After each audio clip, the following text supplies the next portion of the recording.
逆子，你可知错？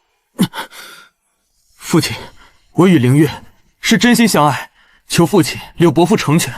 真心相爱？你和你二弟未过门的妻子真心相爱？你读的圣贤书，你的礼义廉耻，就是这样诠释真心相爱的。我靠，这场景，这氛围，这人物关系，老子才激活吃瓜系统，这瓜就吃自己头上了。侯爷，此事发生在柳家，是刘某管教无方，先行告罪。然世子为何会出现在小女闺阁，又为何酿成如此局面？这其中缘由，还需侯爷给个交代。毕竟事关两府清誉，若不能妥善处置，只恐两家颜面扫地，沦为朝野笑谈。不行，重生一次，世子妃之位必须是我的。小女与世子情难自禁，自知辜负二公子的婚约无言以对，可情之一字如藤缠树，身不由己啊！求侯爷父亲成全我们吧。看来他也重生了。要不是我这一生能听见所有人的心声，还真要被你给坑了。孽障！我柳家失礼传家，竟养出你这等不知廉耻的女儿！刘大人息怒，事已至此，两人木已成舟，再责难亦是无药。为今之计，唯有设法周全。但此等行径，断不可辱没两家门风。柳二姑娘既与犬子情投意合，可允其进我侯府之门，不过只能为妾。至于林欢与钱二原定的婚约，便由林欢自行决断。若他不愿，婚事就此作罢，我侯府绝无二话，并会备上厚礼以表歉意。若他愿意，我侯府未来的当家主母只会是他，这一点老夫可以当众许诺。宁欢，此事关乎你终身，为父想听听你的想法。依林欢浅见，既已阴差阳错，木已成舟，不如将错就错，换婚。小宁，你莫要说气话，世子他只是一时糊涂，那位置本就是你的，何苦让给旁人？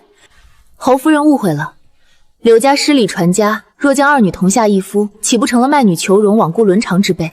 只是婚约乃祖父与老侯爷亲手所定，长者遗愿，不可轻为罢了。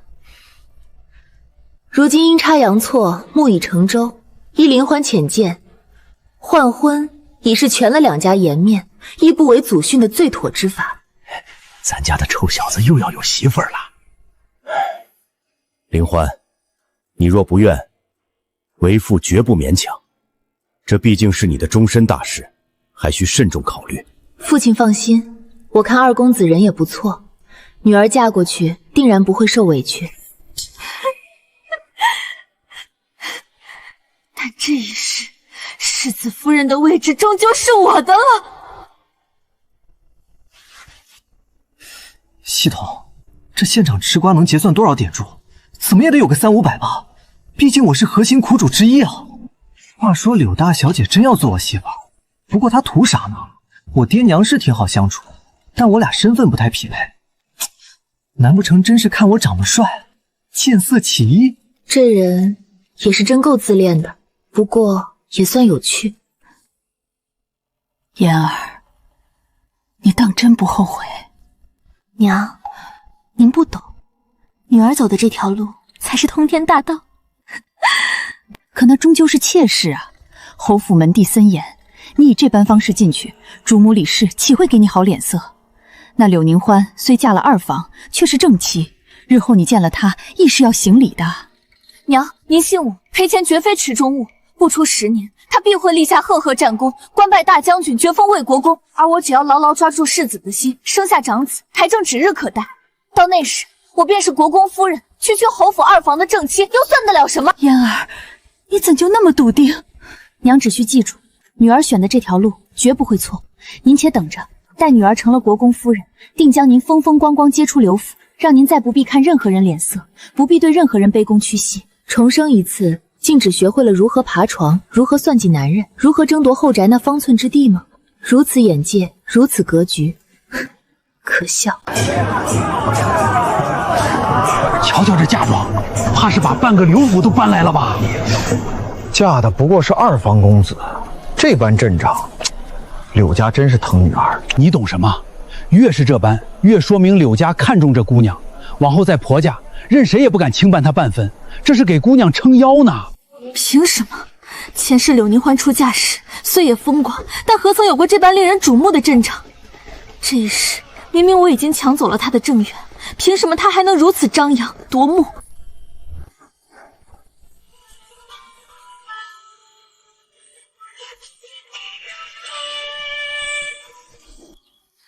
没关系，都只是表面风光罢了。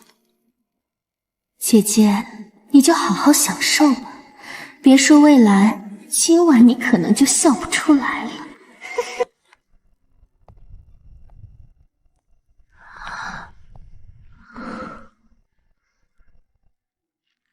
是他，这就真娶媳妇了？2辈子头一遭啊！盖头该怎么挑？从左往右还是直接掀？掀猛了会不会吓着他？娘早上好像说过一嘴，我给忘了。系统也不发个古代新婚指南应急，差评。他会不会觉得我笨手笨脚？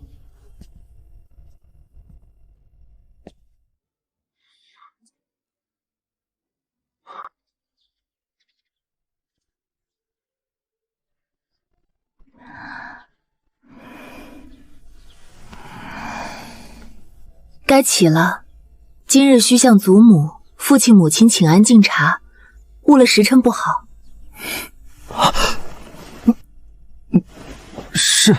是该起了，我让人打水进来。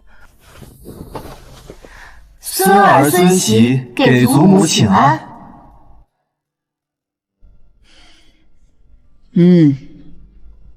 起来吧。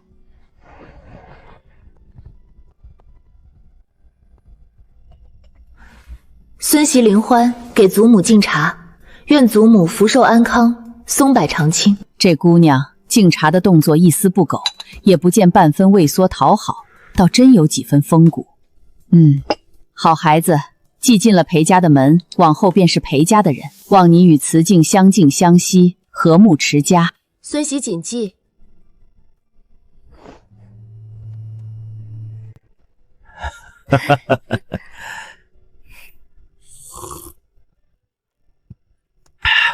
好孩子，好孩子，往后慈敬要是敢欺负你，只管告诉爹，爹帮你揍他。欢儿，委屈你了。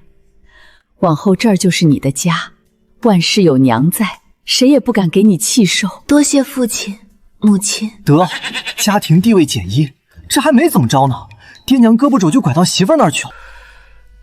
既进了门，便安分守己，谨记自己的身份。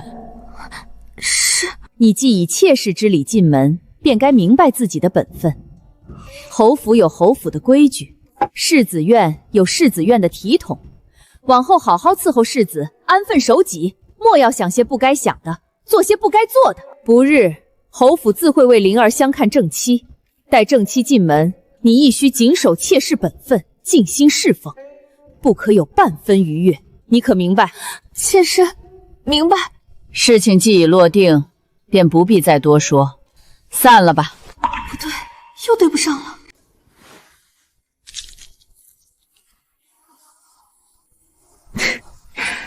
这蠢妹妹，重生一次，也不过如此吗？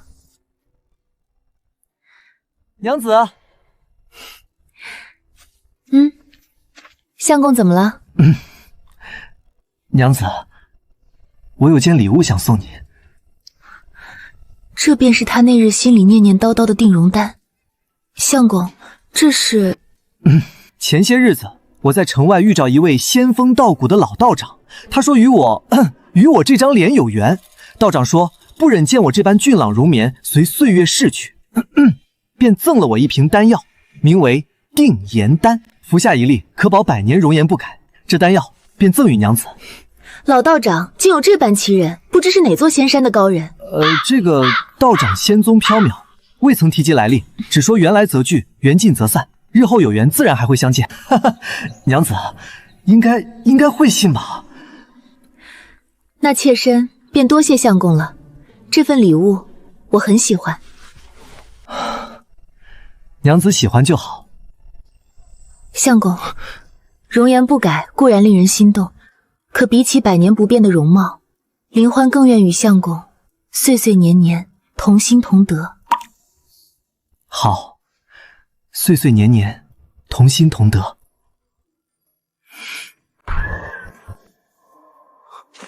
怎么了？裴谦哥哥，我只是没想到回门这般大事，竟连辆像样的马车都没有。委屈你了。母亲那边我争取过了，可她说妾室回门本就该低调，若太张扬，外人会说侯府没规矩，与我日后相看正妻也有碍。但你放心，礼我都备好了，虽不及二弟那边丰厚，但也绝不让柳家难堪。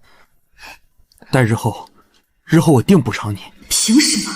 明明我做出了更正确的选择，怎么过得比前世还不如？裴谦哥哥，我不怪你，我知道你为难，我只是恨自己当初为何那般情不自禁，累得你也被长辈责难。女儿给父亲请安。起来吧。女儿给父亲请安。小婿拜见岳父大人。妍儿，姨娘。方姨娘，你带他们出去走走。老爷，这是看都不愿意看妍儿一眼了吗？是，老爷。子敬，随我来书房一趟。岳父大人要和我单独相处，不会要揍我吧？岳父揍女婿合法吗？也不能还手。不行，我那武学大师可不是白兑换的。老丈人要是真动手，我得让他见识见识什么叫凌波微步，什么叫万花丛中过，片叶不沾身。不行，还是跑吧。可是跑好像也不太礼貌，万一他一巴掌拍过来，我躲还是不躲啊？我躲了，他面子上挂不住；我不躲，那我不就成肉饼了？难不成用太极4两拨千斤，把他力道泄了，再假装踉跄摔倒，显得岳父大人威武雄壮？哇，不愧是我，真聪明。唉，谁让我拱了人家女儿，只能受着了。做女婿好难啊！我这夫君脑子里成天在演什么戏啊？莫慌，父亲应是要考敲你的功课。哦，放心，看为夫给你长长脸。欢儿在侯府过得可还习惯？裴慈敬待你如何？哥哥放心，我过得挺好，公婆宽厚和善，夫君他待我很好。那就好，你若受了委屈，定要告诉哥哥，哥哥为你做主。柳家虽非顶级权贵，却也绝不会让自家女儿在婆家任谁欺辱。我知道的，哥哥。妹妹，坐。哥哥这是做什么？有事相求？我前些日子出京办案，案子遇到困惑，希望妹妹给些意见参考。哥哥若是遇到难办的案子，不该先请教父亲或衙门幕僚呢？怎的到来问我一个内宅女子？唉，欢儿，你知我性子，这些年跟在父亲身边，总有人说我沾柳家嫡子的光，才在大理寺立足。这次案子是我首次独独主理，我不想没查清就找父亲求助，更不愿被老狐狸看笑话。可你倒会来找我，怎么，在哥哥心里，我这个妹妹便这般好说话？不是的，欢儿莫恼，实在是此案蹊跷之极，我反复推操数日，总觉得缺了关键一环。满衙门能与我推心置腹的没几个，能在离奇案子上给我启发的，思来想去，竟只有你了。罢了，既是哥哥开口，便说说看吧。只是我不曾到过现场，能帮上的有限。京郊云阳郡守陈启明死在家中书房，房门从内哨死，窗户紧闭。陈启明倒在书案旁，背后插着一柄短刀，一刀毙命。密室？正是。现场勘查，门纱是从内用铜销杀死的，销子完好无损，窗户皆从内扣死，窗纸无破损。屋内除了陈启明自己的脚印，再无第二人痕迹。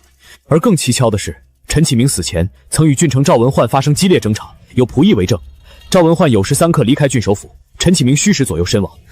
赵文焕与陈启明因何争吵？半年前，陈启明曾上书弹劾赵文焕贪墨治河款项，虽证据不足未成案，但两人自此结怨。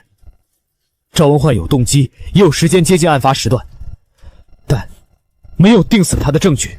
所以你们抓了赵文焕？只是暂时羁押问讯，他咬死不认，我们也无确凿证据。此案已拖7、8日，上风催得紧，再破不了，只怕……密室、仇怨，唯一嫌疑人却有不在场证明，这案子确实蹊跷。如若能见邵文坏，姐，我倒是可以通过心声确定赵文坏是否为凶手，这是最直接的办法。只是这种重犯可不是随便能见的，而且心声也只能供我自己参考，不能作为证据。此事我需要想一想，其他案件细节，哥哥可还有补充？暂时就这些，还望妹妹帮我。那是自然，不过哥哥也需自己再思忖一二。办案的人终究是哥哥自己。这小子从四书章句到经义策论，竟都能对答如流，还颇有几分自己的思考，完全不是传闻中的那般不务正业能有的诗书之气啊。此静，你既读了这些书，可曾想过科举入仕？完了，回岳父大人，小婿确曾想过。哦，那为何至今未曾下场？当然是因为懒啊，前世卷死了，这辈子好不容易有了躺平的条件，当然得躺平啊。小婿自知学识尚浅，还需沉淀打磨，不敢贸然行事，恐辱没门庭。我柳家虽非钟鸣鼎食之家，却也是诗书传世，清流门第。岳父不求你封侯拜相，但为人夫君，总该有安身立命之能，庇护妻儿之力。岳父教诲，小婿谨记，定当勤勉读书，不负期许。娘子，想什么呢？可是今日累了？不算累，只是兄长托我琢磨一桩案子，一时想不出头绪。案子？什么案子？说来听听，说不定为夫能给你出主意。死者被发现死在门窗紧锁的房间中，没有任何外人进入的痕迹。密室啊！密室杀人案，小爷我上辈子那1000多集的名侦探柯南可不是白看的，真相只有一个。相公，你难道已经知道案子的真相了？死者陈启明并非他杀，而是……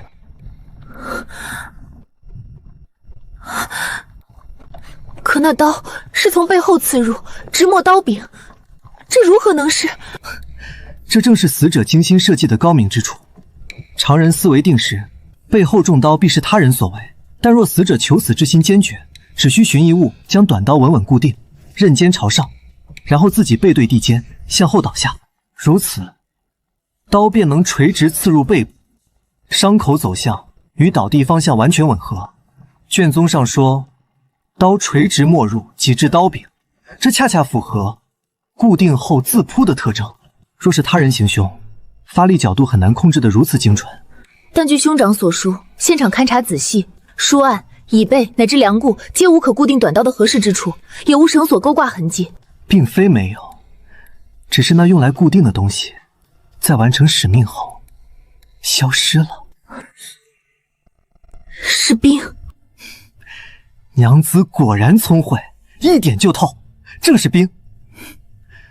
只需取一块大小合适的冰，将短刀刀柄冻结在其中，置于死者计划倒下的位置，待他决然向后倒去，刀刺入体，冰会在体温和流淌的血液作用下逐渐融化，不过片刻便化为一滩水渍，与地上的血迹混在一处，自然无人察觉。至于密室之谜，也就迎刃而解了，那本就是死者自己从内部完成的。他先梳好门，扣死窗，布置好冰与刀，然后从容赴死，延迟尸身被发现的时间，营造出他杀假象，甚至想将嫌疑引向某人。命诀、冰融、密室城，如此大费周章，绝非寻常求死。他身为郡守，为何要用这般复杂诡谲的方式了结自己？又为何要伪装成他杀，引人追查？母鸡啊，这其中所蕴含的深浅，就不是咱们小夫妻该深究的了。或许是被捏住了不得不死的把柄，或许想陷害仇敌，又或者藏着更刺骨的秘密。总之，那都是大理石和令兄该头疼的案子了。丁，成功吃瓜郡守一案，吃瓜点加250。哇，这也行。看来夫君之前内心念叨的吃瓜商城又出来了。要是如此，若能让夫君多吃些有价值的瓜，那像定颜丹那些实实在在、妙用无穷的好东西。相公，娘子，方才向翟烹抽丝剥茧，直指要害，当真令妾学子佩服。娘子过奖了，不过是平时闲书看得杂，胡乱想想罢了。相公莫要自谦。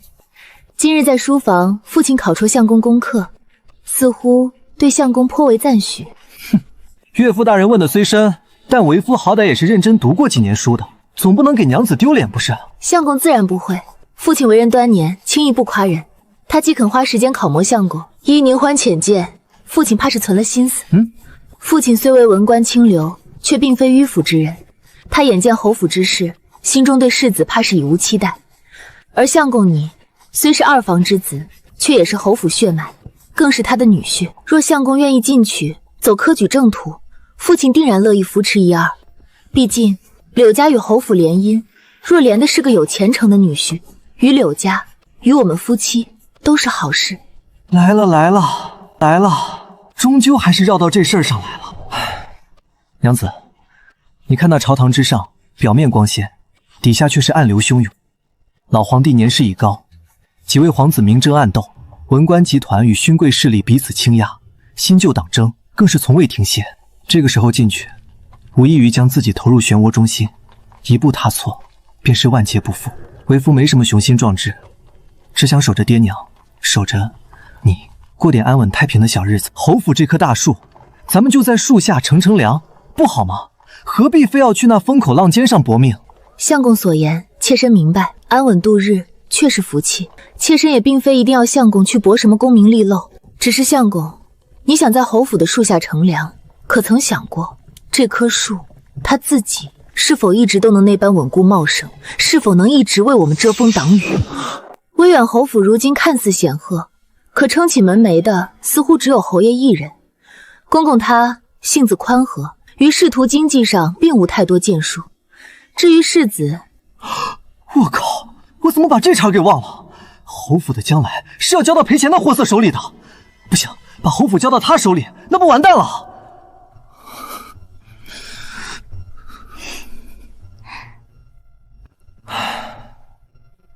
娘子，为夫突然觉得你说的对，这科举好像是不考不行了。妾身会一直陪着相公的，无论前路如何。丁，成功吃瓜威远侯府二少爷躺平梦想的破碎，吃瓜点加99。这系统是智障吧？我的躺平梦想破碎也算瓜吗？平时一点反应都没有，现在倒会来嘲讽我了。再睡一刻钟，贝子大魔王封印术第9重。读书这事儿终究不是一朝一夕之功，还是慢慢来吧。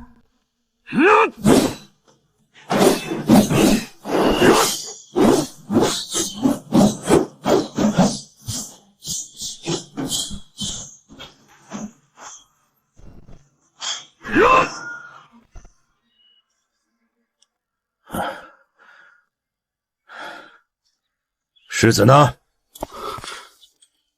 回侯爷，世子院那边还未有动静。这孽障真是不成器到了极点，忘却根本，沉溺温柔乡，让侯府沦为笑柄。去，带上人去世子院，半炷香内，我要在演武院见到他。若他不开门，就砸开；若他不起床，就给我绑过来。世子，您醒醒，侯爷派人来催了。吵什么？天还没亮。裴谦哥哥，好像是侯爷那边。不管，父亲就是太严了，我再睡会儿。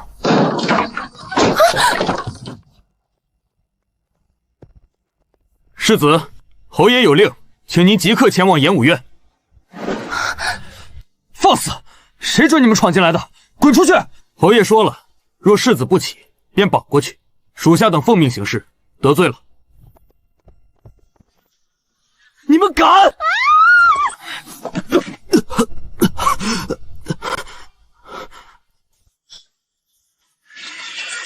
父亲，点起来，好好看看你自己，现在成了个什么样子。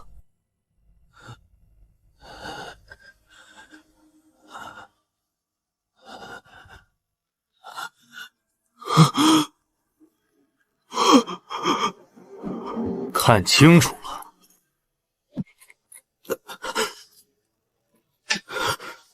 我问你，可知错？儿子，错在何处？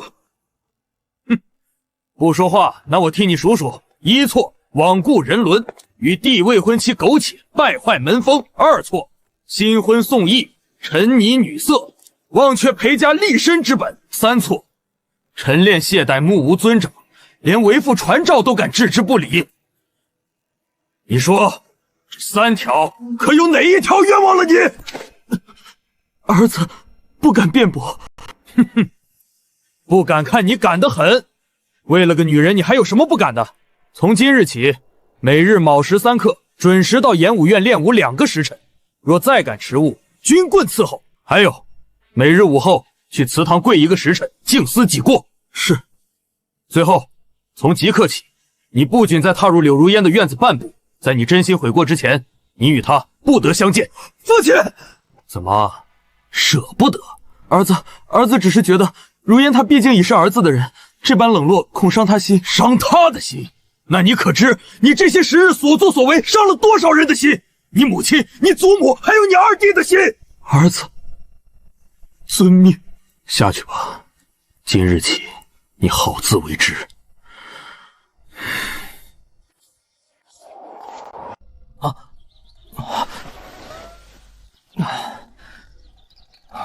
又睡过头了。果然，这辈子再让我带着目的去读书，简直比登天还难。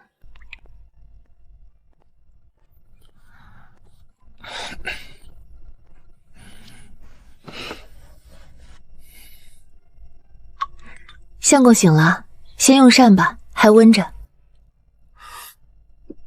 娘子，我今日起晚了。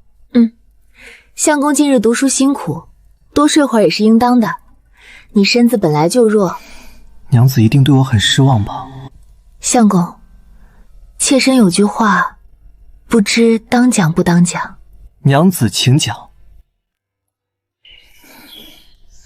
难道这就是传说中的以退为进温柔刀？读，为父最爱读书了。凭什么？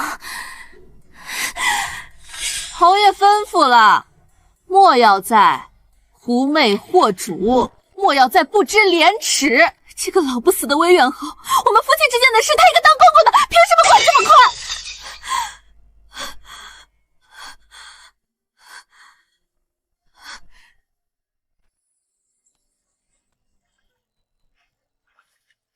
欢儿，尝尝这个，这是我铺子里新请的南点师傅做的，京中少见，你试试味。很好吃。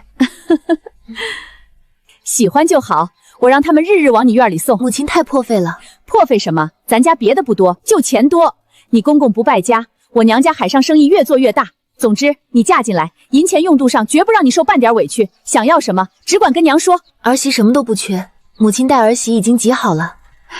你这孩子太懂事了，欢儿，你不知道娘多高兴。慈静从小散漫，我心里终究盼着她有志气。如今她肯上进，娘这心里的大石头总算是落下。母亲放心，相公他其实心里都明白，他只是需要些时间，需要有人推他一把。是你推得好，娘就知道你是个有福气有本事的。慈静能娶到你，是她几辈子修来的福分。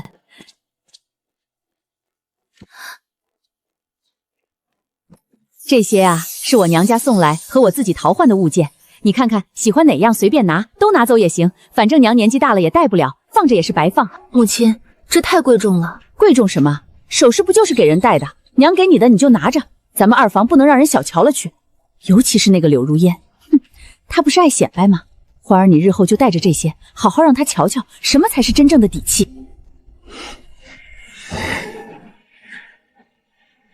那儿媳就谢过母亲了。这个凶手心理素质不行啊，留了那么多破绽。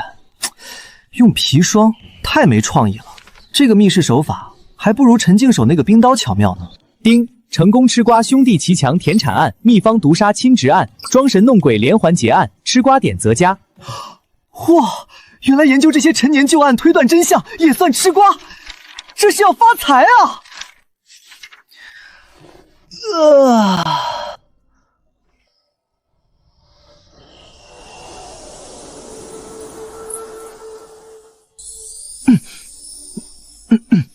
相公今日甚是勤勉，这些卷宗枯燥难懂，相公能静心研读这许久，实属不易。谢谢娘子，岳父好意，自然要用心。再说这些案子倒也颇有启发性。照此下去，待到下次春闱，相公定能脱颖而出，榜上有名。那是，凭我2世的智慧，半年多说不定真能。等等，春闱，娘子，为夫似乎连童生都不是，怎么参加春闱啊？相公莫非忘了，威远侯府乃世袭勋贵，按制你有资格入国子监学习后，直接参加会试，无需考童生、秀才。这还能这样？这不就是保送生吗？所以为夫可以直接准备会试啊。正是，过些天夫君便可入国子监学习，专心攻读，届时一举正中。老天爷，这直接冲击最终关卡，考不过丢人丢到姥姥家了，真是要命啊！看来躺平是彻底不存在的了，排得这么满。有挂。赵子桓，你欺人太甚！哼，怎么？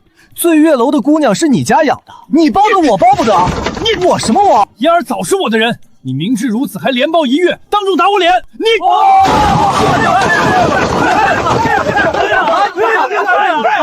这打的什么玩意儿？下盘虚浮，全凭蛮力。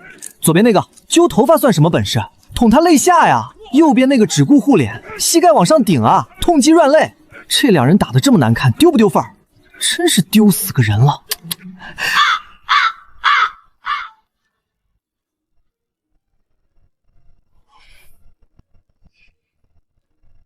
哦，兄弟，要不也来点儿？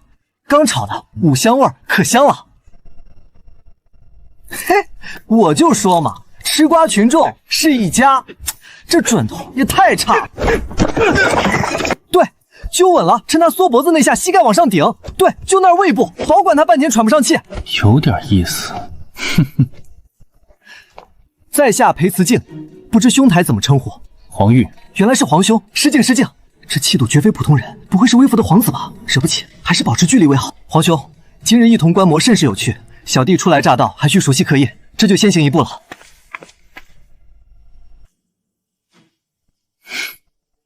裴慈敬，夫君，安和公主府递来的请帖，3日后在公主府办赏花会，邀各家公子贵女赴会，不知夫君可要一同前往？安和公主，我好像没收到帖子，也能前去？那是自然，虽未单独给夫君下帖，但你我既为夫妻，俱为一体，我既受邀，夫君自然可随我同去。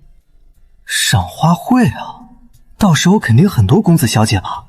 人多的地方是非就多，是非多的地方瓜肯定也多。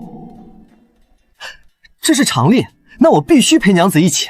夫君，此次赏花会恐怕不只是赏花那么简单。哦，安和公主李婵英与九皇禄乃是一对龙凤胎，今年刚满16，到了该相看的年纪。此次赏花会，明面上是公主要各家年轻子弟赏秋菊、品新酒，实则是为公主选驸马，为皇子择正妃。啊，那咱们都成婚了，怎么还邀请我们？娘子，你生得如此貌美，夫君我风流倜傥，万一你被皇子看上了，我被公主看上了，那我们岂不是要成被拆散的苦命鸳鸯了？不要！夫君，你别说笑了。此次赏花会虽说是为了皇子公主相看，但终究不是正式选秀，场面要松散许多。与会者不只是待字闺中的小姐，未娶亲的公子，已成婚的年轻夫妇也在受邀之列。毕竟这也是个难得的交际场合。安和公主与九皇子是龙凤胎，虽寓意吉祥，但生母早逝，母族式微，在皇上心中分量不算重，但再怎么说也是陛下子嗣。此次相看，就算陛下不会亲临，但定然也会关注。倘若夫君能在赏花会上显出几分才学，在上头留个好印象，对日后总归是有益的。嚯，娘子说的对，那我可得努力了，定不能给娘子丢脸。那夫君便早些休息吧，时辰不早了，明日还有一堆事儿呢。此次赏花会需男女分席而坐，男生入左门，女星入右门。嚯，到底是高级地方，还得男女分开赏花。娘子，那我先去了，你且安心与姐妹们说话。若有什么事儿，我是说，若听见什么有趣的，晚上回去说与我听。相公也是，莫要只顾着看热闹，忘了正事。放心放心，为夫定会好好表现，绝不丢娘子的脸。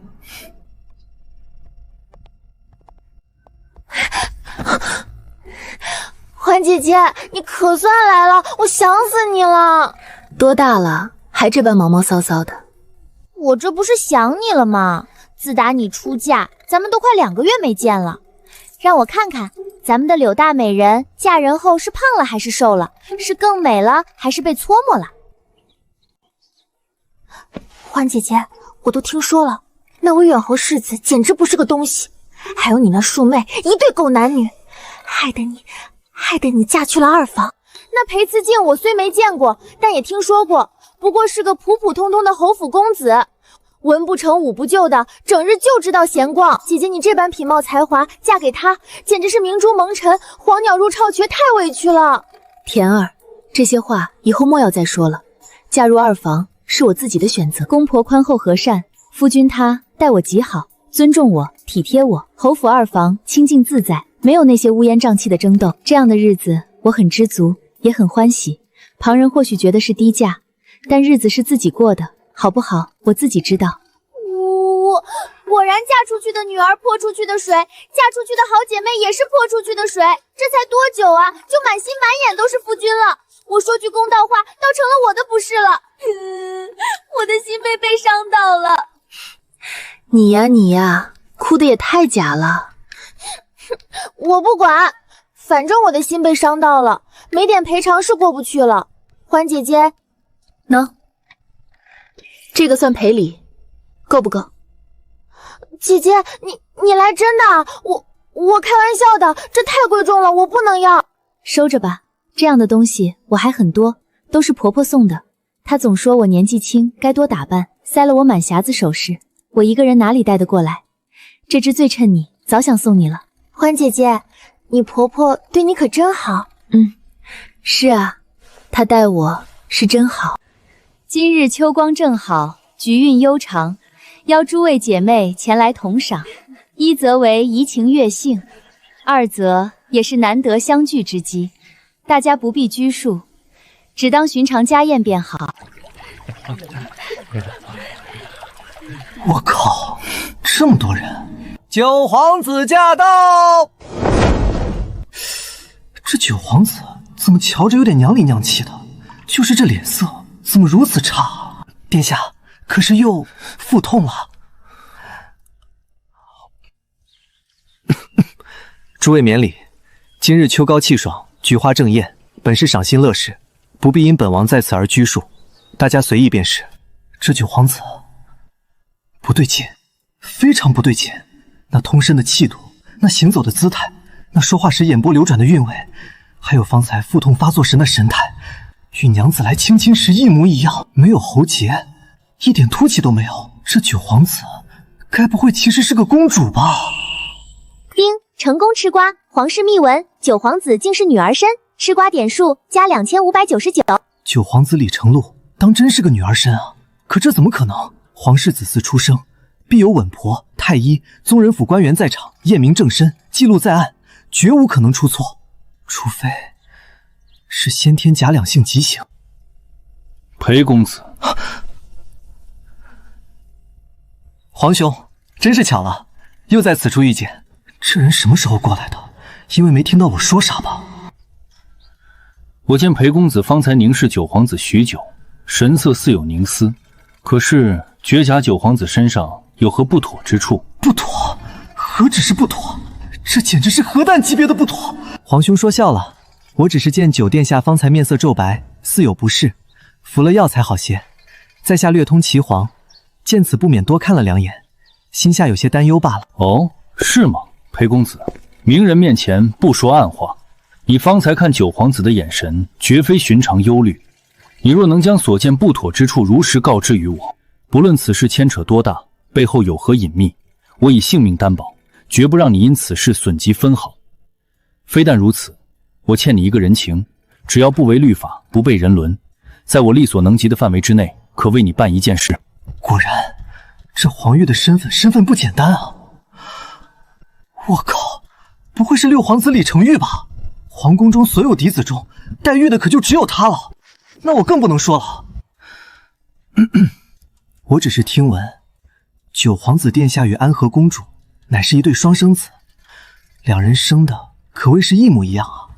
有点好奇，多看了几眼罢了。双生子，双生子，原来如此。呵呵，裴公子，今日之言倒是提点我了，多谢。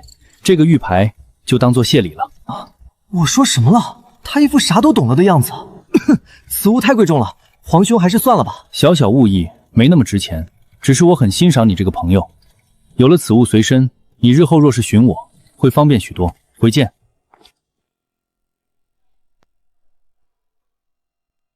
欢姐姐，发什么呆呢？是不是想你家裴二公子啦？就你话多。我瞧那边几位小姐争着献艺，都快把琴弦弹断了，真没意思。还是跟你说话舒服。欢姐姐，我有件事想跟你打听打听。什么事？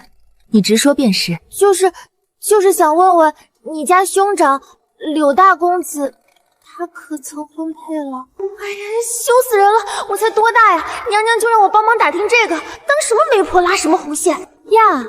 我把你当好友，你居然想当我嫂子？不是，我没有。欢姐姐，你别瞎说，是我母亲让我帮忙问的。我母亲娘家有个表姐，她家女儿今年刚及笄，品貌都是极好的。因着在家中听我父亲提起过，说柳大公子年纪轻轻便能力出众，办案勤勉，是个难得的青年才俊，这才有了结亲的意思。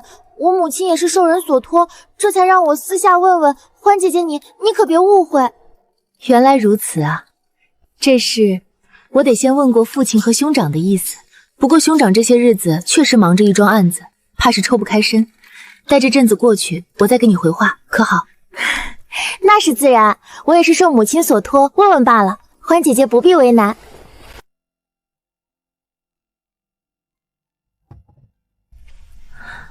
夫君，自打从公主府回来，你便心事重重的。可是今日赏花宴上出了什么事？今日在公主府，我撞破了一个天大的秘密，九皇子可能是个女儿身。女儿身？可九皇子自幼便是皇子身份，宫中那么多双眼睛，太医、宫人怎会弄错？也不是寻常女子，九皇子应当是一种先天病症，医书上称阴阳人，外表似男，内里实女，女子该有的脏腑经络她都有。这种病若在幼时发现，或可早期调理，但她这情形显然是自幼便被当作男孩养大，从未有人疑心过。此事还有谁知？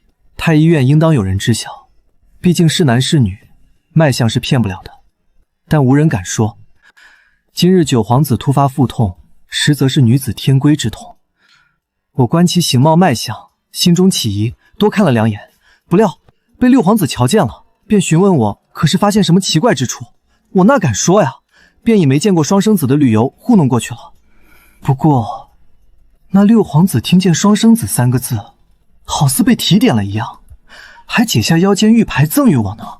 看这样子，六皇子怕是猜到了，只是揣着明白装糊涂罢了。这瓜可值钱了啊！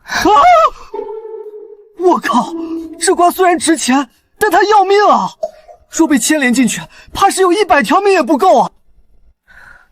夫君不必过于忧心，在林欢看来，夫君今天的应对并没什么问题。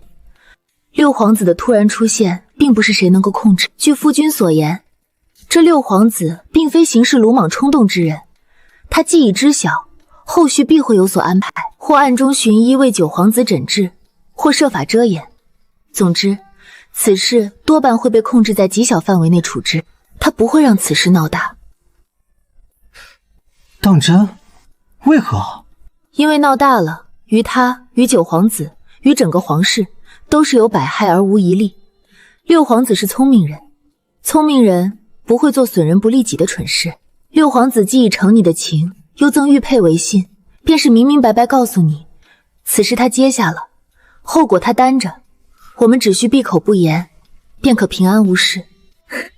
甚至此事于我们而言，焉知是祸不是福。六皇子是现任皇后嫡子，在朝中声望日重，未来不可限量。我们现在与他交好，那就是雪中送炭，日后他登基，我们就是从龙之功。今日你虽未明说，却给了他一个天大的提示，这份人情他他记下了，将来若有需要，这枚玉佩或可换一份庇护。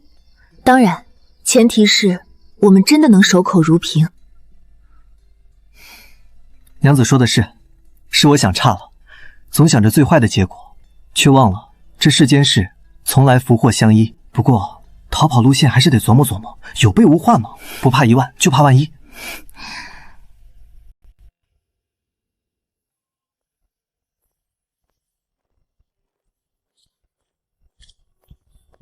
殿下，华院正到了，让他进来。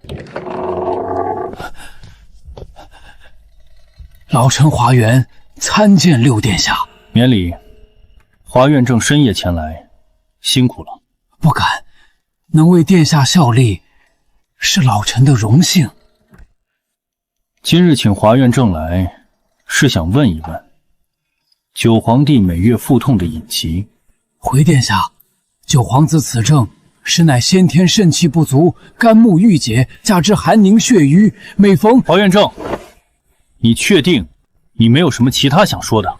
老臣无能，至今未能根治九皇子之疾，有负圣恩，请殿下治罪。九皇帝每月腹痛，是否为天运所致？所以程璐她确实是女子。殿下，九皇子脉象确实与女子无异，其症状与祖上医书所记载的先天外阳内阴之人相符。医书上有记载，那可有法子治疗，可能让九皇帝做真正的男人？回殿下，老臣做不到。先祖曾接手过此类患者，其内附与女子无异，所以最好还是副本归元。如何副本归元？祖上有个设想，只需将病灶去除，待愈合之后，辅以药剂调和阴阳，便可使人恢复本性，以后结婚生子不成问题。华院正，今日辛苦你跑这一趟了。我今日身体略有不适，劳烦华院正深夜出诊。此事你知我知，能为殿下效劳，是老臣的荣幸。老臣今日只是为殿下诊脉，殿下偶感风寒，已无大碍。很好，去吧。老臣告退。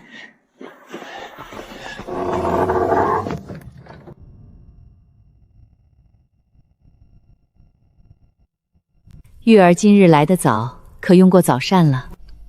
回母后，用过了。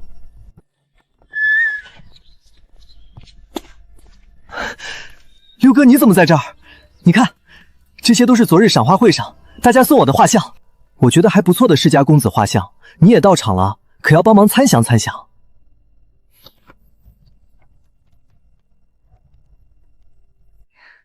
母后您看，这是忠勇伯家的三公子，昨日射箭比试拔了头筹，模样也周正。这个也好，礼部侍郎家的嫡次子，谈吐文雅，做得一手好诗。母后觉得如何？看着这些画像，母后才恍然发觉，一转眼你们竟都到了该婚配的年纪了。还记得你们刚被抱来坤宁宫时，才这么点儿大，两个小团子，哭起来声音都细细的，像小猫叫。时间过得真快，快的母后都有些舍不得了。母后，女儿才不急着嫁呢，女儿要一辈子陪着母后。儿臣也愿多陪伴母后几年。傻孩子，男大当婚，女大当嫁，这是人伦常理。你们虽非我亲生，却是我自小带大，在我心里与亲生骨肉无异。你们的婚事，母后定要千挑万选，给你们挑个顶好的。昨日赏花会上看着不错的，未必就是良配。母后说的是，婚姻大事关乎一生，岂能草率？这些人的家世、品行、才干，乃至族中亲眷关系，都需细细查访，这样母后与我才能放心。九弟、蝉莲，你们放心，此事交给六哥，六哥定会将这些人的底细查个清清楚楚，绝不让你们受半点委屈。多谢六哥。有六哥把关，那便再好不过了。如此甚好，那便先不急着定下，等玉儿查明白了，咱们再慢慢议。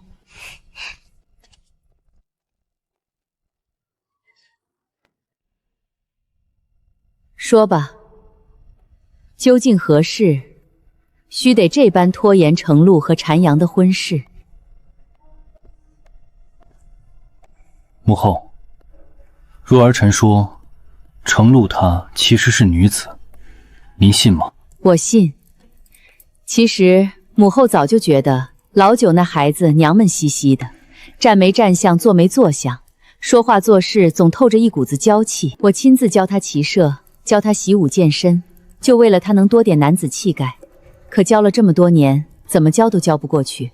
若她本就是女子，那便合理了，至少说明不是本宫教的不好，是她自己的问题。说吧，到底怎么回事？你从何处得知？可确凿？所以，华元的意思是最好切除并塞，让她做回女子。是的，华太医说，若处理得当，日后婚嫁生育，皆与寻常女子无异。与寻常女子无异。玉儿，你可知道，老九这般存在，活在皇室本身就是一个错误。他若一直是九皇子，这秘密终有一日会暴露，届时便是欺君之罪，混淆皇室血脉是天大的丑闻。他若复本归元，做回女子，那他是谁？李成禄这个皇子要如何从这世上消失？凭空接出一个公主，又要如何向天下人解释？无论选哪条路，都是死局。所以留给他的路其实只有一条，死。承熙，只能是死。母后，难道没有其他路了吗？留给程璐的路只有一条，死。只有死了，才能继续活下去。母后此话怎讲？程璐身患隐疾，身娇体弱，是众所周知的事。太医们每月请脉，开的都是温补调理的方子。宫人们私下都说，九皇子这身子骨怕是难养。那么病逝便是最合情合理的结局。一个已死的皇子绝不能留在宫中，也不能随意安置在京中某处，人多眼杂，迟早败露。唯一有能力护住这等惊天秘密的，只有一个地方——威远侯府。威远侯府？为何？侯府老侯爷是你外祖秦国公当年的亲卫，一路提拔至此。侯府老夫人出身将门，明理识大体，手段更是不凡。最重要的是，他们欠秦家一条命。20年前北境之战，老侯爷身陷重围，是你外祖父带旗冲阵，将人从死人堆里救出来的。回京后，你外祖父又力排众议，举荐当时只是个参将的老侯爷接掌经营，知遇之恩、救命之恩、提携之恩，三恩叠加，威远侯府与秦家早已是绑在一处的利益共同体，一荣俱荣，一损俱损，这样的关系比任何誓言都牢靠。儿臣明白了。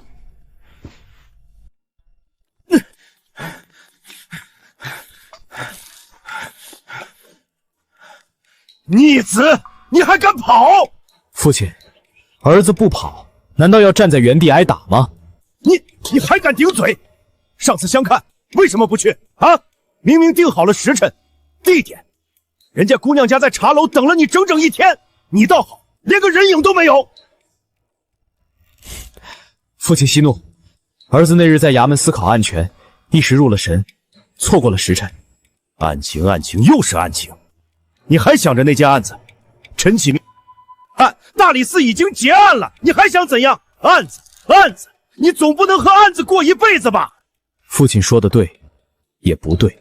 案子是结了，陈启明系伪造他杀现场，动机不明，大理寺的卷宗上就这么寥寥几笔，盖棺定论。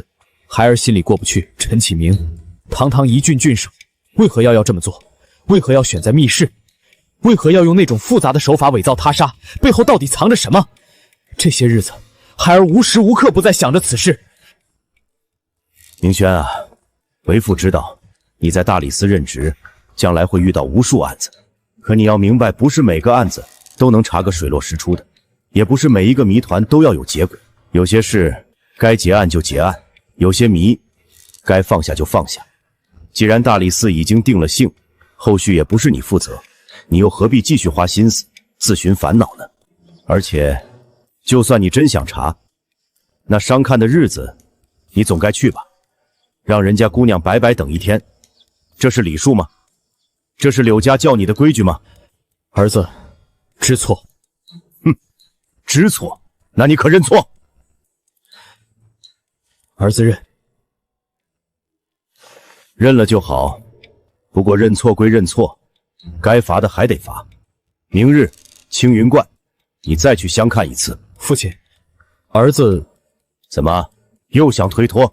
不是，只是儿子命格或许不好，若是成婚，恐会克妻。什么命格克妻？胡言乱语！你之前的未婚妻，那是天有不测风云，人有旦夕祸福，谁能料到与你何干？这些年你迟迟不肯再议亲，难道就是因为这个？轩儿，人生在世，哪能事事如意？若因一次意外就畏首畏尾，那你这一生还能做什么？人家姑娘大度，没计较你上次失礼，这次相看，就算是为了赔礼道歉，你也得去，而且必须去。这次我给你们约在了青云观，青云观的道长你是知道的，德高望重，道法精深。若是看对了眼，正好让道长给你们算算八字，也省得你整日胡思乱想。明轩啊，你今年24了，明年就25，4舍5入都是而立之年的人了，还不成亲？你这是要让为父100年之后无颜去见你娘亲吗？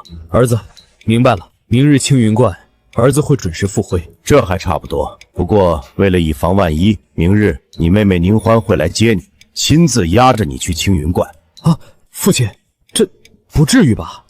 哼，为父算是看出来了，我现在是管不了你这个儿子了，但你妹妹，你总得给她几分面子吧？儿子遵命。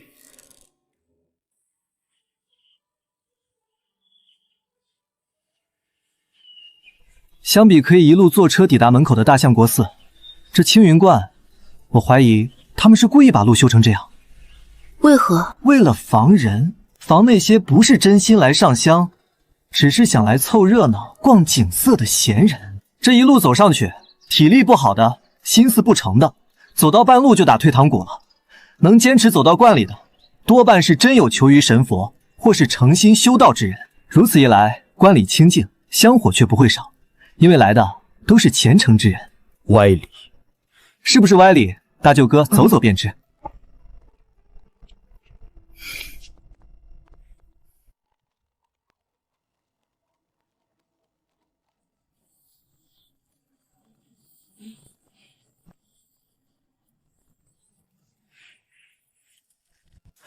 待会儿人来了，先郑重其事的鞠躬道歉，然后便寒暄几句，问问家中可好，说说自己的情况，最后客客气气的送人离开。回家后，便对父亲说：“顾姑娘很好，是儿子配不上，有缘无分。”对，就这么办。娘子，我觉着大舅哥今天怕是要遭殃殃。为何？这不明摆着吗？相看是多大的事儿，他上次敢放人家鸽子，让人家姑娘在茶楼干等1天，这搁谁身上能忍？我要是那姑娘，今日见面，先给她一脚再说。父君此言差矣，人家姑娘既不计前嫌，愿意再给一次机会，想来是真正大度明理之人。哥哥诚心道歉，好生相与，应当不会有事。哦，娘子这般笃定，那不如我们打个赌。赌什么？就赌大舅哥今日会不会挨揍。若他平安无事，算我输。我明日多做2篇经义，2篇策论。若我赢了，娘子便随我出去游玩1日吧。好，这个赌约我应了。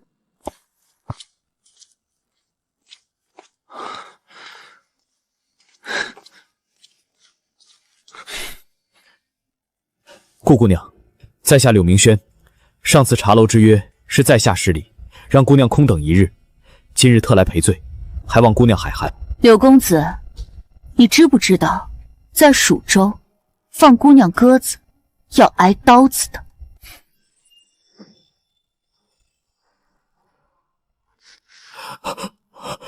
顾姑娘，在下真的知错了。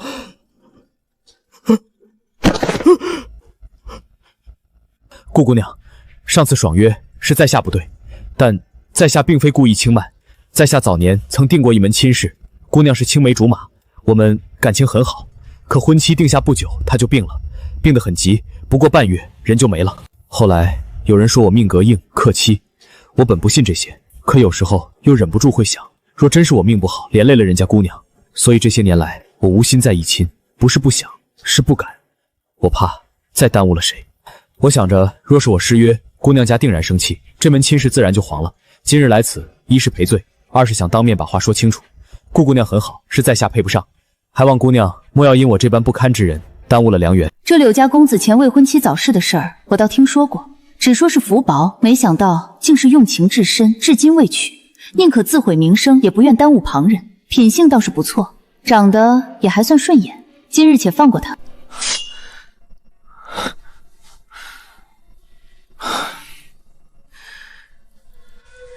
你刚才说的都是真的，句句属实。等等，顾姑娘，你做什么？柳公子，去找紫云道长。找道长做什么？算八字。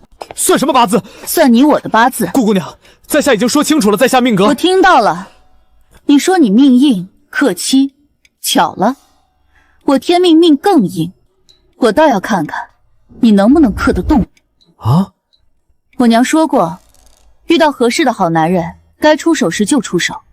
我觉得你还不错，所以现在去找道长算算，看你克不克得动我。顾姑娘，婚姻大事岂能儿戏？你我今日才初次见面，所以要去算八字。若是八字合，便是天作之合；若是不合，我就把你绑回蜀州，让我娘想法子改命。总之，我看上的人跑不了。叮，成功吃瓜，刀锋相亲，大舅哥被拖去算八字，吃瓜点数加156。娘子，你看那彩带，红的配绿的，还挺喜庆。确实。娘子，不是说顾家也是书香门第吗？这位顾姑娘身手有些不凡啊，单手拖拽一个成年男子，步履轻松，呼吸平稳，这可不是寻常闺秀能做到的。顾伯父确实不甚通武艺，但顾伯母我听闻是将门出身，顾姑娘这身手许是跟她外祖那边学的。这位顾姑娘倒是个爽利性子，敢爱敢恨，行事果决。若是真能与大哥成事，母亲在天有灵，应该会感到高兴吧。娘子，我们也去祈个福吧。父亲前日去大相国寺，特地请了住持大师开光，说这千年情缘树灵验。夫君，这大庭广众的。夫人，抱歉了。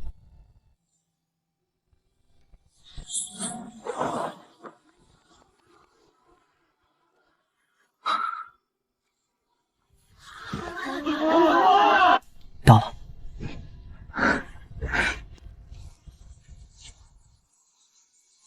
哇，好美！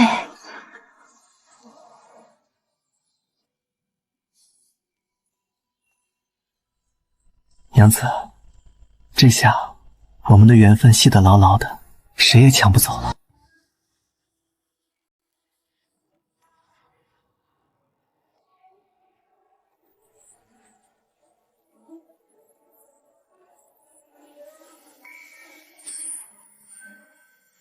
前世我嫁给裴慈静10年，整整10年啊！我都不知道他竟会武功，那眉眼间的温柔，是我前世10年都未曾见过的。裴慈静，你到底还藏了多少事？凭什么所有人都喜欢你？凭什么所有好事都到你头上？凭什么？没事的。再过3年，裴年便会立下赫赫战功了，到时候看你还风光得起来吗？只要我能生下他裴田的儿子，我就会是未来的国公夫人。那些今日轻慢我、冷落我、克扣我的人，将来都要跪在我脚下，叫我一声夫人。这个蠢妹妹啊，前世今生2辈子加起来都没学会一件事。命运从来不是靠抢的，裴前那个废物，前世能有那般成就，还不是考得侯府铺路和柳家的帮扶。这一世他如此作死，你竟还想着他能如前世那般，真是可笑。只会嫉妒他人的幸福的人，注定会活成阴沟里的老鼠。夫君，今日来都来了，我们也去求支签吧。好。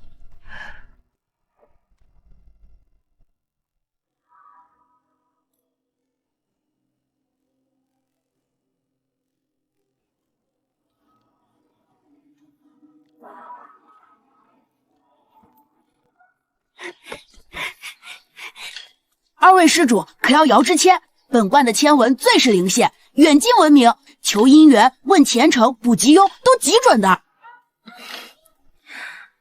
好，那便麻烦了。女施主请。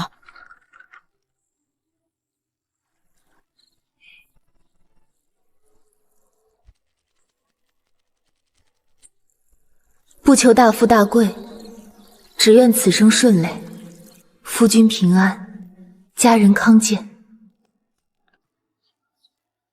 女施主稍后，贫道这就去请解签的师叔。夫君也摇一支吧。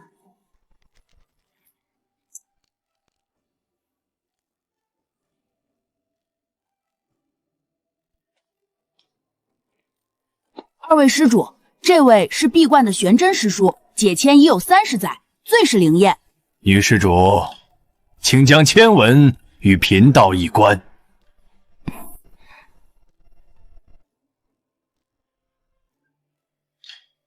恭喜施主，此乃上上签，鸿运当头，大吉大利也。请道长详解。此签名为凤栖梧桐，凤兮凤兮，栖于高冈，梧桐生息，于彼朝阳。施主命格清贵，姻缘天成，日后福泽深厚，贵不可言。施主此生当遇良人，夫妻和睦，家宅安宁，晚年更是儿孙满腾，福寿双全。多谢道长。施主，请将签文与贫道一观。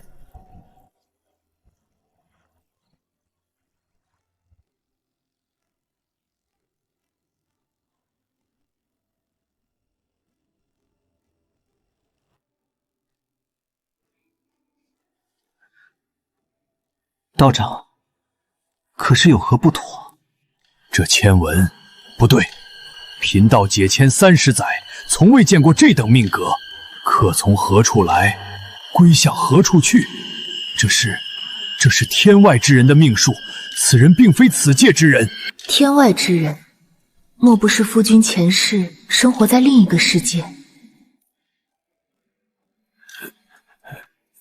施主，贫道道行尚浅，这签文贫道解不了。道长要不再试试？要不咱们还可以加钱。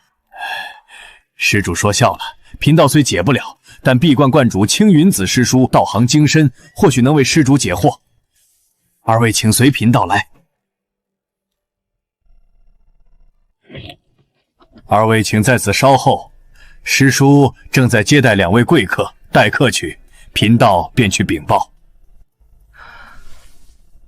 娘子，你说那老道长方才那表情，是不是想加钱？夫君莫要胡说，玄真道长是得道高人，岂会如此？这几日多谢道长开解，道长所言，外相不过皮囊，本心方为资我，晚辈铭记于心。九殿下能领悟此理，便是与道有缘。人之一生，贵在自知，而非外物所扰。道长所言，晚辈会努力参悟。殿下不必强求，有些事时候到了，自然便明白了。叨扰道长久矣，今日便先告辞，改日再来请教。六哥待我真好，可我怎么才能告诉他，我有时竟想做个女子？二位施主，师叔刻意送走，请随贫道来。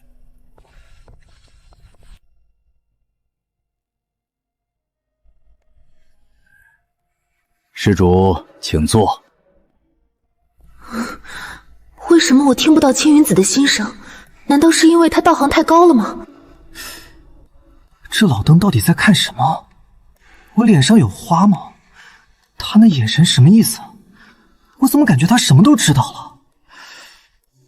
不会吧，不会吧！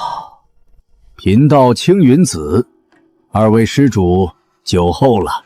不敢不敢，晚辈裴慈敬，携内子柳氏冒昧来访，打扰道长清修了。柳小姐命格清贵，贫道方才听玄真说了，凤妻梧桐，上上之谦，日后福泽深厚，贵不可言。多谢道长。柳小姐有此命数，乃前世修来之福，今生只需持心端正，顺其自然，便可得圆满。晚辈谨记。裴公子的签，贫道看了。裴公子可知道，每个人的命数其实是确定的。人生一世如舟行江海，或有风浪，或有暗礁，或遇顺流，或逢逆水，过程千变万化，可最终会抵达何处，却是早已写定的。比如柳小姐，命定大富大贵，夫荣妻贵，晚年儿孙满堂，无论中途经历什么波折，最终都会走向这个结果。再比如裴公子，若无变数，裴公子的命数当是安稳一生，无功无过，无灾无难，在侯府庇佑下，平平淡淡过完这辈子。这是在说我本来是个米虫命？不是米虫，是闲散。这世上有些人生来便不愿争，不愿抢，只想安安稳稳过自己的小日子，这没有什么不好。可那是若无变数。贫道若没看错，二位本不该是夫妻。二位不必紧张，命数这东西说玄也玄，说简单也简单，就好比窗外那棵树，今日有风，枝叶会向西倾斜，明日无风，枝叶便恢复如常。可无论风向如何变，树始终立在那里，不会移动分毫。命数也是如此，细枝末节或有变化，但最终的归宿早已注定。可二位的情形却不同，你们在一起，不是命数内的细枝末节，而是命数本身的变动。贫道方才说过，若无变数，二位本不该是夫妻。可如今你们成了夫妻，这说明有变数发生了。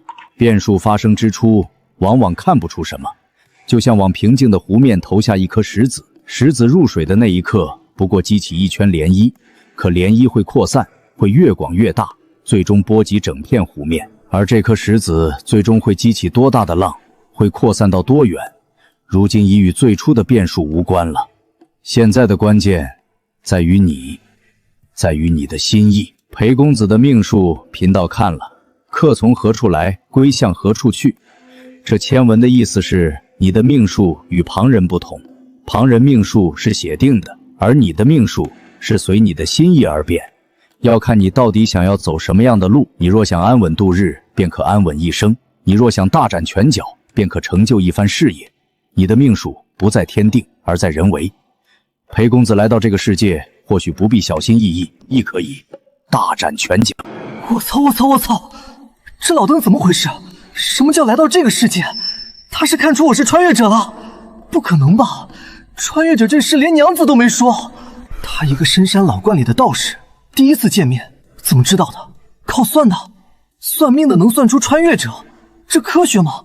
哦对，穿越这件事本来就是个不科学，可这也太吓人了吧！大展拳脚，这是在暗示我搞事业，为天地立心，为生民立命，为往圣继学会，为万世开太平，那是人干的事吗？我就是个吃瓜的，怎么就被盯上了？为万世开太平，说得轻巧。国家想要强盛，少不了变革，而变革哪是那么容易的，都是要流血的啊！成了造福百姓，流芳百世；不成呢，抄家灭族，株连九族，坟头草3丈高。再说了，我一个文科生穿过来就带了个吃瓜系统，能搞什么大事业？造玻璃、造枪、造炮、造蒸汽机，系统倒是能兑换资料，可那点数死贵的。裴公子，道长请讲。贫道方才所言，不过是签文之意，至于如何抉择，全在公子自己。人生在世，各有各的活法，有人愿做那闲云野鹤，逍遥自在；有人愿做那搏击长空的雄鹰，建功立业，没有高下之分，只看是否顺心。裴公子只需记得，无论选哪条路，但求问心无愧便好。多谢道长指点。多谢道长。不必多礼，二位去吧。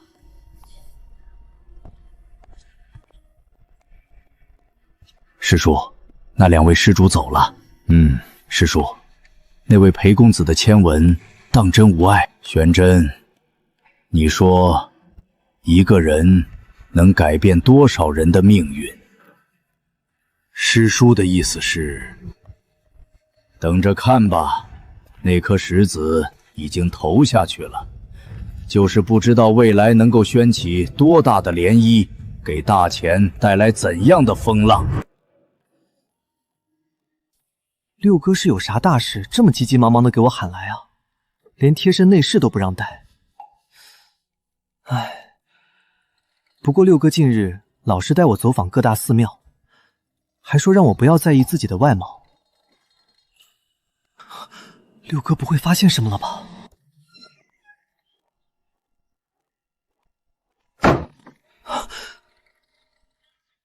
六哥，坐。六哥，怎么了？程璐，接下来的话，你听完无论多震惊，都不许喊叫，不许跑出去，你能做到吗？你可知道自己为何每月腹痛？太医说是……太医说的不对，那不是病，是天际之痛。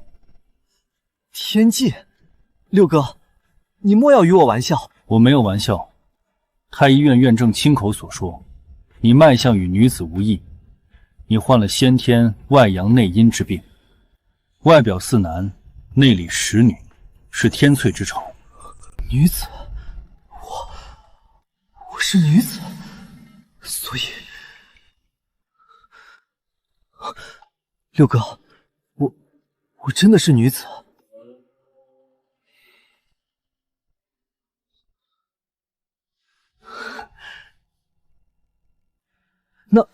那我以后是不是不用再装男人了？唉，本还担心你无法接受。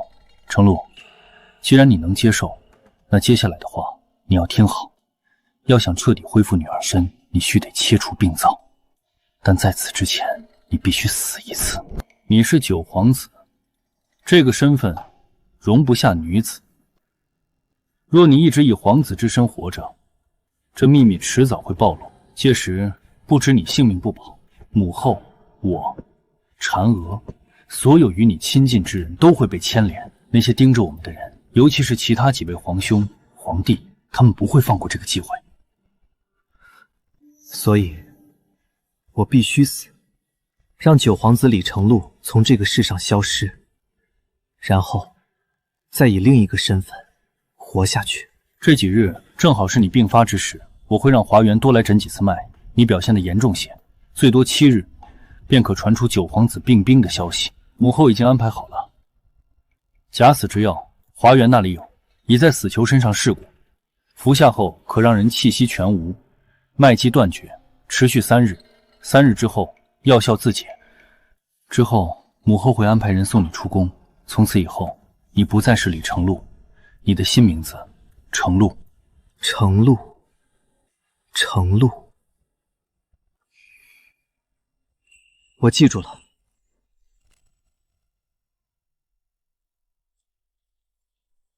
走吧。夫君，该起了。今日表小姐入府，误了时辰不好。他什么时辰啊？还早，来得及。唉，娘子，你早说嘛，吓我一跳。好了，快起吧。今日叫你们来是有件事要交代。程陆爷这孩子是老侯爷当年一起上战场的远方表亲的后代，两家长辈当年是过命的交情。如今他家道中落，只剩他一人，又先天体弱多病，此番进京求医，投奔咱们府上。往后他便在咱们府上常住，府中之人需好生相待，万不可懈怠。程姑娘需敬仰，二房那边院子宽敞，也清静些，便由你们安顿照料。母亲放心，儿子定当竭尽全力照料程姑娘，绝不会让她受半点委屈，就当亲闺女待。如此最好。老夫人，表小姐到了，让她进来吧。程璐，拜见老夫人。起来吧，往后便是在自己家了，不必多礼。程璐，你来之前，我们商议将你安置在二房那边，那边院子宽敞，也清静些。不知你意下如何？全凭老夫人做主。林欢，祖母，你与程璐年纪相仿，往后可多交流交流感情。你年纪稍长些，又是成了家的，可要照顾好这位妹妹。祖母放心，孙喜省得。听闻表姑娘要入府，昨日我便让人收拾出了一间院子，就在安乐居旁边，清静雅日，离我们近，也好照应。如今已布置妥当，待会儿便带程格妹妹去看看，瞧瞧还有哪些要添置的物件，如果有缺漏，一并补上。你倒是个周到的。祖母谬赞了，前些日子只说程璐妹妹要入府，却没说何处安置。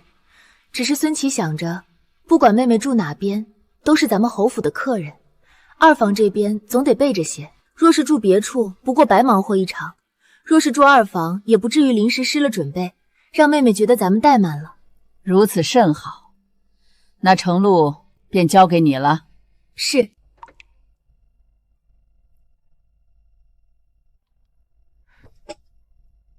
夫君，夫君，这是怎么了？娘子，你也看出来了吧？程璐应当就是李程璐。娘子，你说他们这假死脱身，不该是远走他乡隐姓埋名吗？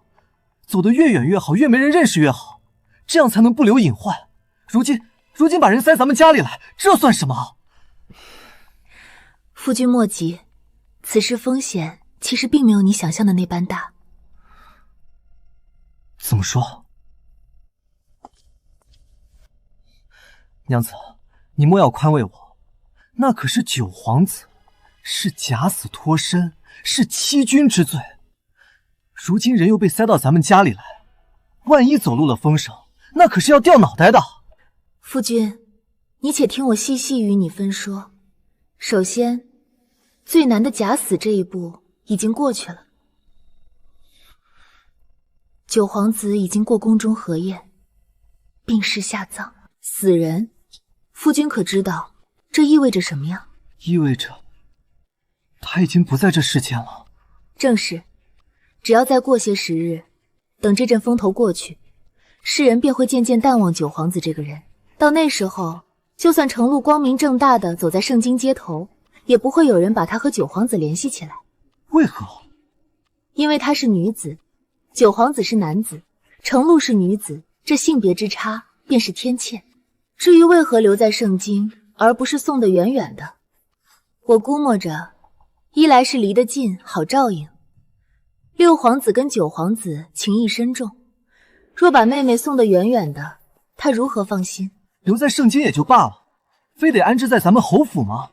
找个庄子，找个别院，找个没人认识的地方藏着不行吗？夫君想想，为何是侯府？因为关系简单。正是，侯府门风清正，人口简单，没有那么多乱七八糟的事儿。老夫人是个有手段的，府里上下被她管得服服帖帖，比外头的庄子别院稳妥得多。而且侯府有能力照应她。威远侯府在京城虽不算顶尖，可到底是有爵位的人家，府里有护卫，有婆子，有丫鬟，有人手，真出点什么事儿也能护得住人。娘子说的对。再说了，咱们也拒绝不了，不是吗？也是，谁敢拒绝皇家？那只能尽量把事做得周全一些了。夫君放心，这程璐姑娘到了二房的后宅，我自会将她一切安排妥当。吃穿用度、起居坐卧，我都会盯着，绝不会让她出半点岔子。夫君安心读书便是。若能高中，若能金榜题名，往后遇事也能多几分底气。到那时候，就算真有什么风浪，咱们也能稳稳地站着，不至于被人轻易推倒。娘子，我听娘子的，我会努力读书的。春闱必然考取功名，不为别的，就为将来真有什么事儿，我能护着你们周全。好。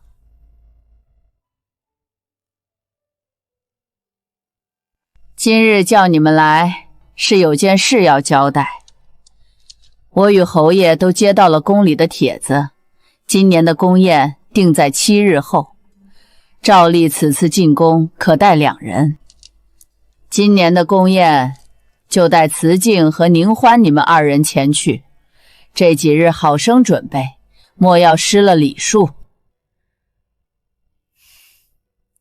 母亲，这不合适吧？往日都是带我和世子。母亲愿意带谁，自然是母亲的权利。慈静科考在即，既然她有这份上进的心，我作为大伯，带她赴宴长长见识，有什么问题吗？这件事，母亲与我已经定了，你可是有异议？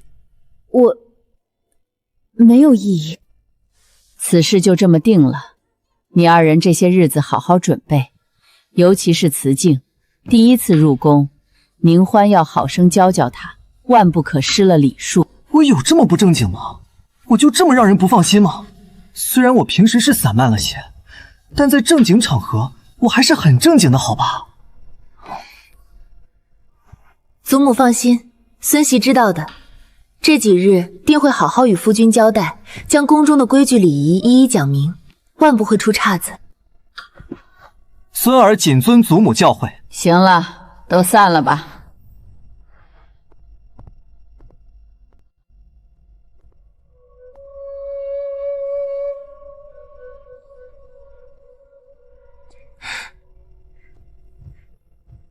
夫君今日当真是一表人才。我怎么觉得像换了个人似的？可不就是换了个人？谁让你平日懒懒散散的，今日这一收拾，倒也有几分世家公的模样了。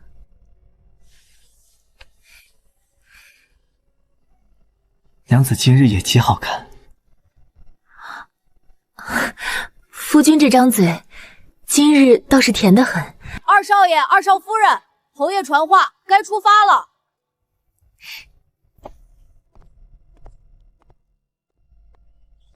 慈静，等会儿入了宫之后，记得谨言慎行，少说，多听，多看。宫里头不比外头，一句话说错，若是被有心人听去了，也可能就会惹来8烦。大伯放心，侄儿知道。不过也不必太过于紧张。今日带你参宴，主要是长长见识。你如今读书上进了，明年春进若能高中，往后步入朝堂，也是见过大场面的人，遇事不宜慌张。多谢大伯提携，侄儿定当谨慎行事，不给侯府丢脸。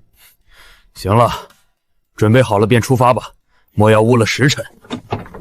走。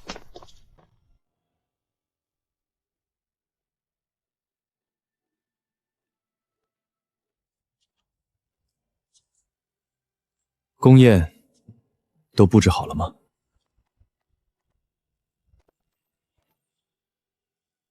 启禀殿下，一切准备就绪。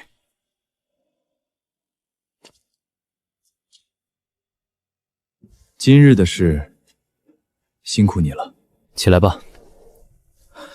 殿下言重了，奴才这条命是殿下救的，能为殿下效力，是奴才几辈子修来的福分。走吧，今日的宫宴可是件大事，去迟了可不好。皇上驾到！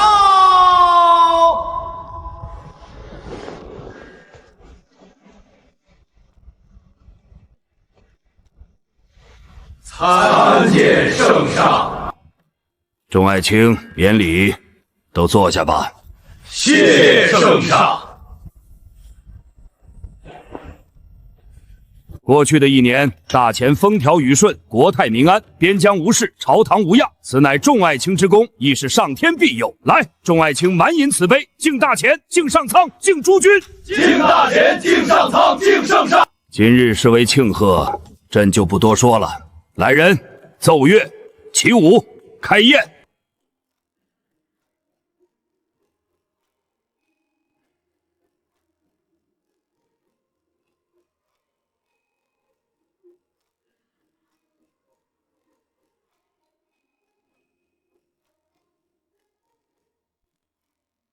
父皇年事已高，为国操劳数十载，儿臣每每思之，心中甚为不忍。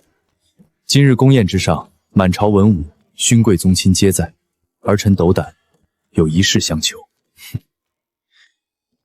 请父皇退位让贤，将这江山社稷交与儿臣。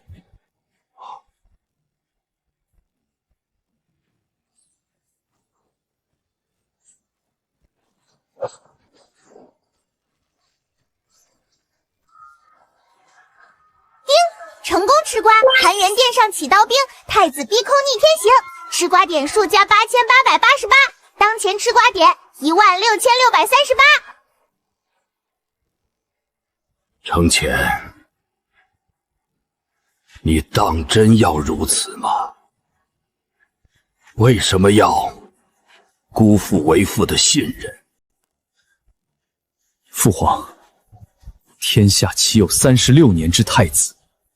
父皇让儿臣等得太久了，还请父皇即刻下旨，传位于儿臣。不要让大家脸上都不好看，也别想着拖延时间，禁军一时半会儿过不来的。里头有儿臣的人，请父皇早做决断。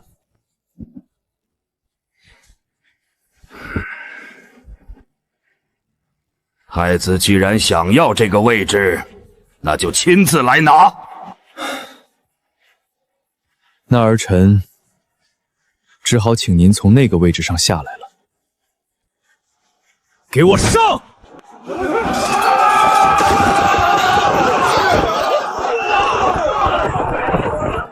众位爱卿，拨乱反正就在今日，随朕诛杀逆贼！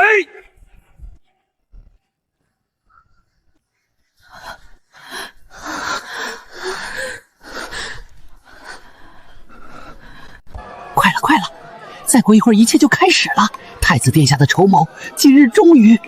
等会儿动起手来，我们需保证院门敞开，使得殿下的人顺利进来。若能立下大功，往后便是前程似锦。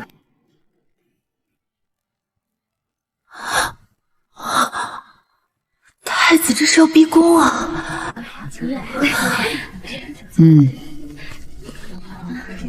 欢儿，怎么了？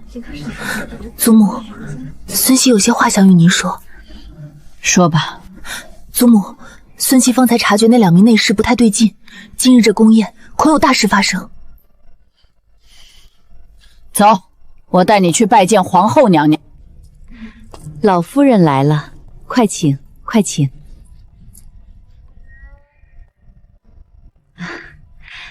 老夫人不必多礼，娘娘，老身有一事相禀。老夫人请说。娘娘，老身这个孙媳妇儿察觉宫宴侍卫不太对劲，恐有大事发生。娘娘若信得过老身，还请早做打算。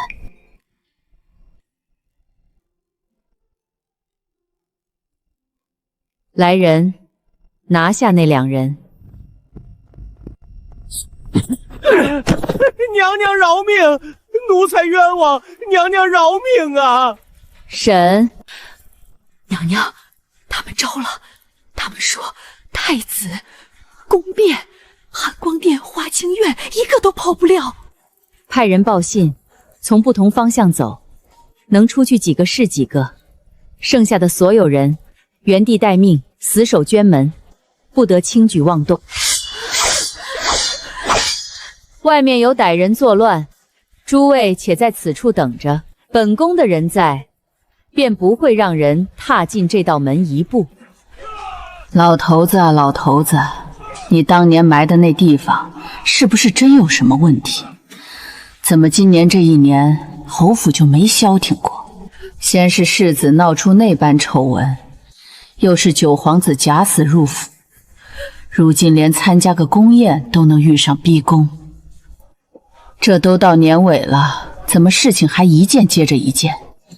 莫不是那风水真有问题？等今晚若能全虚全崴的回去，定要找个先生去给你看看。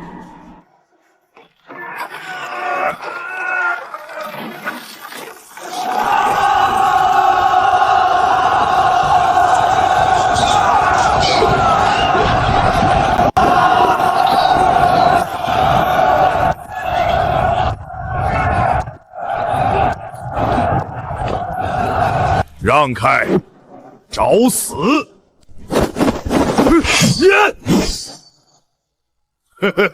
华清院喽，就这点力气？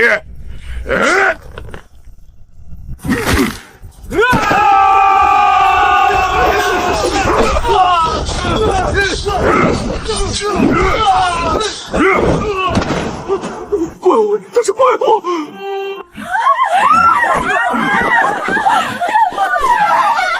他是妖怪！救命啊！不要过来！不要过来！不要过来！攻他眼耳口鼻！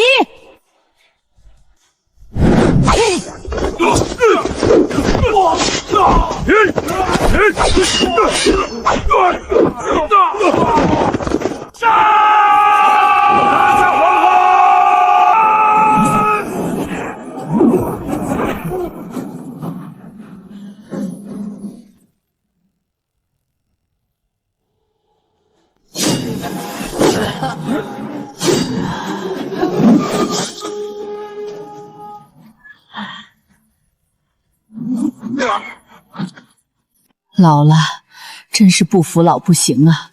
当年在战场上，我一个人能杀进杀出，杀的那些异族人仰马翻，如今不过是稍微动了这几下，就喘成这样，岁月不饶人啊！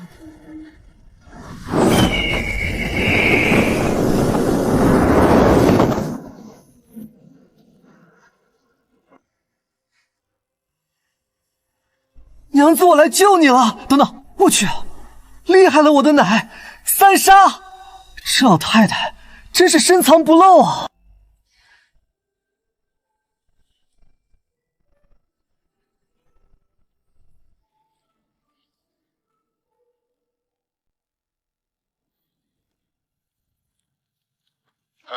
这谁？一身黑漆漆的，还带着兜笠，哪个好人会在皇宫里穿成这样？该不会是叛军的援兵吧？这谁？这打扮，难道是太子殿下安排的暗手？可这人怎么落地之后一动不动？到底是不是自己人？让开，我来。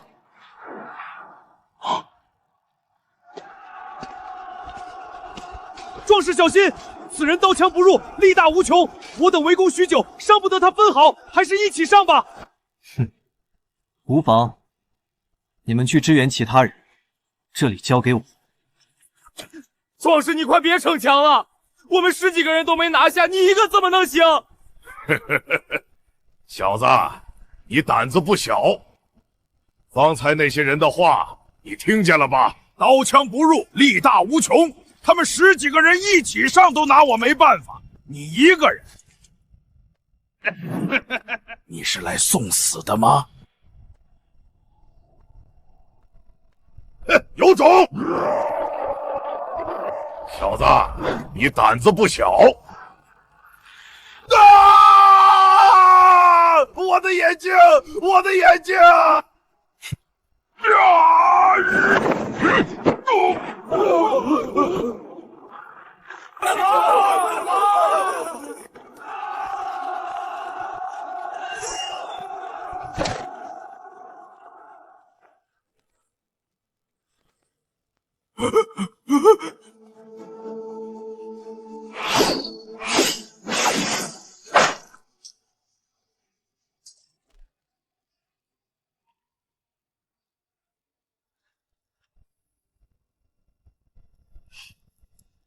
还是赶紧离开的好，别给娘子他们惹麻烦了。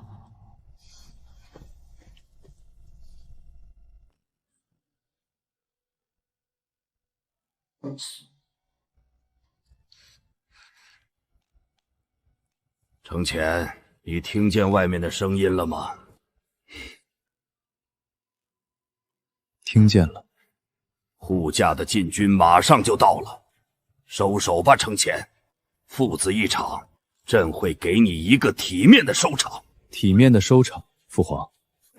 开弓没有回头箭，只要在禁军到来之前拿下父皇，那么赢的就是儿臣。拿下！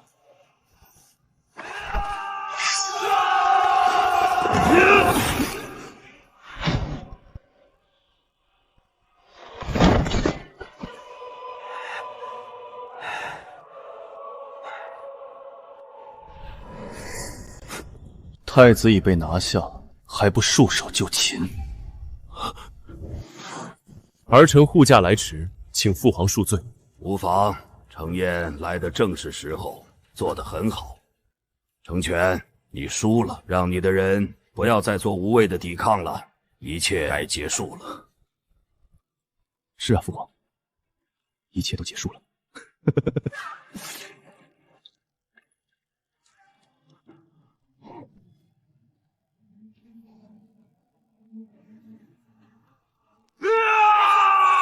殿下！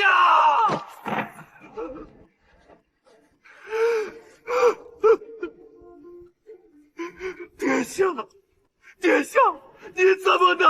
你怎么能？殿下，臣随您去了。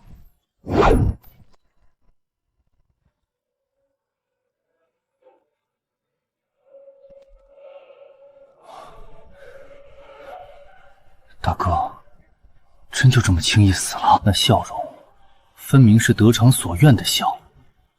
可他都输了，输得彻彻底底，还有什么可得偿所愿的？难道还留了什么后手？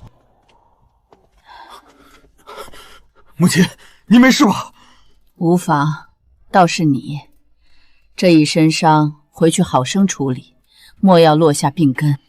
昨晚那人与慈静倒有几分相似。今日之事，回府之后，须得守口如瓶，上面还未下定论，万不可有风言风语从咱们侯府流传出去，都记住了。母亲放心，儿子省得，今日回府，定当约束上下，绝不让半句闲话传出去。孙儿、孙媳谨尽祖母教诲。娘子，宫宴之事你怎么看？夫君，怎么了？可是有什么不妥？初时，我也觉得昨日之事不过是太子在位时日过久，按耐不住，所以选择在宫宴之时发动宫变。可现在回想起来，却有些不对味儿。娘子，你有没有想过一个问题？太子发动宫变的时机选得不对。宫宴这种场合，满朝文武、勋贵宗亲全都在场，在这种地方动手，就算成功了，太子坐上那把椅子，能坐得稳吗？大前历朝100余年，讲究的是礼法，是正统，是大义名分。太子若是在宫宴上杀父夺位，那就是弑君弑父，板上钉钉的乱臣贼子。那些朝臣当场不敢说什么，可事后呢？天下人会怎么看他？各地的藩王会怎么看他？那些手握兵权的边将又会怎么看他？名不正则言不顺，言不顺则事不成。这个道理，太子不会不明白。确实有道理。太子被历处36载，处理国事无数，朝堂上的弯弯绕绕，他比谁都清楚。这样的人，怎么可能选一个最糟糕的时机动手？除非他本就不打算善了。若我是太子，想要继位，根本不必弄出这般大的阵仗。这夫君当真是胆大包天，什么话都敢说啊！太子名正言顺的储君，只要陛下驾崩，继位就是顺理成章的事，何必在宫宴上动手？何必闹得举世皆知？只需想办法让陛下病逝，悄无声息地把事情办，不比这稳妥100倍。退一万步说，就算非要动手，也该选个人少的地方，比如说趁着陛下出宫祭祀，或者去行宫避暑的时候，把护卫换成自己的人，把事情做得干干净净。事后再说是突发疾病，或者说是意外，谁能挑出毛病？夫君，你方才这番话，咱们夫妻二人私下说说便罢了。出了这道门，可万万不能再说半个字。无论太子选的是什么时机，无论这其中有什么蹊跷，那都是皇室的事，是朝堂的事。咱们是臣子，是侯府二房的人，这种话传出去，轻则惹祸上身，重则牵连全族，慎言。娘子放心，我都懂的。这种话，也就是跟娘子你说说。在外头，我绝对忠君爱国，绝对拥护陛下，绝对是个大忠臣，绝对不所长，绝对政治正确。夫君明白就好。夫君方才的话，抛开对陛下的不敬不乱，确实有几分道理。太子选在宫宴动手，确实不合常理，这是一处疑点。但除了这处，夫君可还发现了别的蹊跷？还有一处，娘子昨日在华清苑可曾注意那个带头冲击的壮汉？就是那个刀枪不入、力大无穷的那人，身手了得，刀枪不入，一看就是太子精心培养的死士，或是花重金请来的奇人异士。这种人不应当是用在最要紧的地方的吗？这都是小风吗？最要紧的地方，含元殿那里才是真正决定胜负的地方。只要拿下陛下，控制住朝臣，大局便定了。皇后那边不过是锦上添花罢了。可太子偏偏把这么个高手派去了华清苑，娘子你说，这合理吗？好钢要用在刀刃上，这等高手不用来对付陛下，不用来对付那些拼死护驾赌的武将，却派去拿捏一群女眷。夫君，含元殿那边，两方是否势均力敌？娘子怎么知道含元殿那边的情况？你又没去过。娘子猜得不错，含元殿那边太子一方确实只是略占上风，有像大伯那样的武将拼死护驾，有那些忠心的内侍以命相搏。太子虽然人多，却始终没能真正拿下陛下。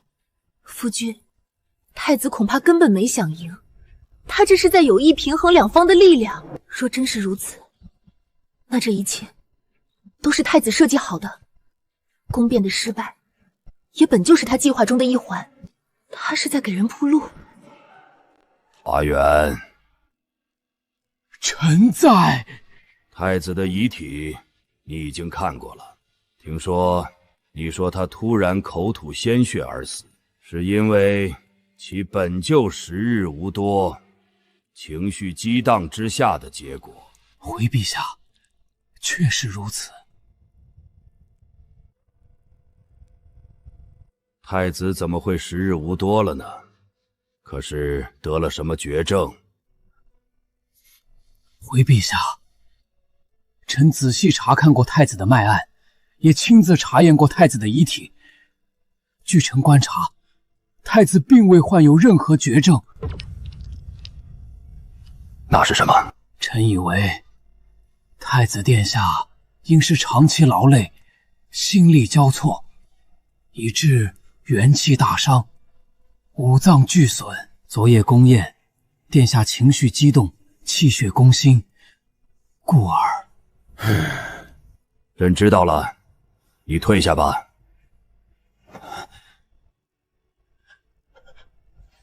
臣告退。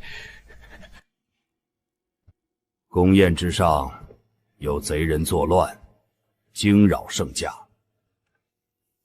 太子李承乾受惊过度，旧疾复发，轰！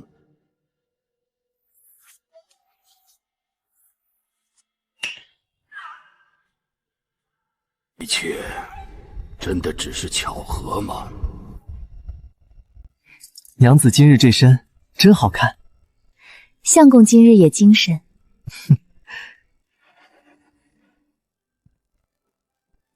夫人，回门礼都备好了。知道了，相公走吧。姨娘，马车备好了。什么马车？就府里惯常用的亲卫小轿，2匹马拉的。